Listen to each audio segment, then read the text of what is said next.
আমার আইডেন্টিটি নিয়ে প্রশ্ন করা হয়েছে, এটা গুরুতর অপরাধ করেছেন উনি। আমার আদর্শ সিলেকশনের ব্যাপারে উনি কথা বলেছেন, এটা বাড়তি অপরাধ করেছেন। 2 নম্বর, উনি বলেছেন কোন মুক্তিযোদ্ধা কিংবা শহীদ মুক্তিযোদ্ধা পরিবারের কেউ জামাত ইসলামী করতে পারে না। তাহলে উনাকে জিজ্ঞেস করে করা লাগবে? যার মগজ যেরকম তার কনক্লুশন হবে সেটা। মাননীয় স্পিকার, আপনাকে ধন্যবাদ। আমি শ্রদ্ধা রেখেই বলতে চাই, মাননীয় সংসদ সদস্য বয়সে আমার বড়, তিনি মুক্তিযুদ্ধে তার অবদান সবকিছুই বলেছেন, কিন্তু নিজের অবদান বলতে গিয়ে আরেকজনের অবদানের উপরে হাতুড়ি পিটানোর অধিকার কাউকে দেওয়া হয়। তিনি পার্সোনালি আমাকে হার্ট করেছেন। তিনি বলেছেন যে আমি বলে থাকি আমি শহীদ মুক্তিযোদ্ধা পরিবারের সদস্য, তাহলে ইনি এটাকে চ্যালেঞ্জ করছেন। 2 নম্বর, উনি বলেছেন কোন মুক্তিযোদ্ধা কিংবা শহীদ মুক্তিযোদ্ধা পরিবারের কেউ জামাত ইসলামী করতে পারে না। তাহলে উনাকে জিজ্ঞেস করে করা লাগবে? এটি আমার নাগরিক অধিকার।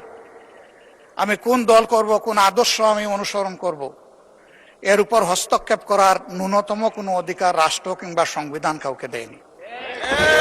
আমি এটার তীব্র নিন্দা জানাই। আমার আইডেন্টিটি নিয়ে প্রশ্ন করা হয়েছে, এটা গুরুতর অপরাধ করেছেন উনি। আমার আদর্শ সিলেকশনের ব্যাপারে উনি কথা বলেছেন, এটা বাড়তি অপরাধ করেছেন। আমি অনুরোধ করব মাননীয় স্পিকার, তার এই অসংসদীয় অংশটা এখান থেকে যেন এক্সপাঞ্জ করা হয়। শেষে গিয়ে উনি, আমরা কুলামনে এই সংসদকে ফাংশনিং করার জন্য বর্তমান জ্বালানি অব্যবস্থাপনা সংকট যেটাই বলি, সেইটার ক্ষেত্রে আমরা এগিয়ে এসেছিলাম। কুলামনে কথা বলেছি, নোটিশ নিয়ে আলোচনা হয়েছে, এবং পরের দিনে সে মাননীয় প্রধানমন্ত্রী একটা প্রস্তাব দিয়েছেন, আমরা সাথে সাথে এটা গ্রহণ করেছি। তিনি এইটাকে শেষ পর্যন্ত কনক্লুশন টানলেন কি দিয়ে? হ্যাঁ, যার মগজ যেরকম তার কনক্লুশন হবে সেটা।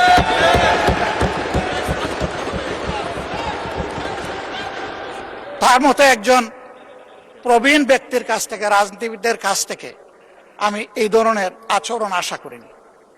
আমরা এখানে প্রথম দিনই বলেছি ভালো কিছু শিখতে এসেছি। কাউকে হিট করা, গালি দেওয়া, এর মাধ্যমে বড় কিছু অর্জন করা যাবে না। কিছু গোলাবাজি হতে পারে বড় জোর, কিন্তু তার চাইতে বেশি কিছু হবে না। আর সাধারণত যুক্তি যখন ফুরিয়ে যায়, মাথা তখন গরম হয়ে যায়। একটা প্রবাদ আছে, রেগে গেলেন তো হেরেই গেলেন। আমরা সবাই মিলে হারতে চাই না, আমরা সবাই মিলে জিততে চাই।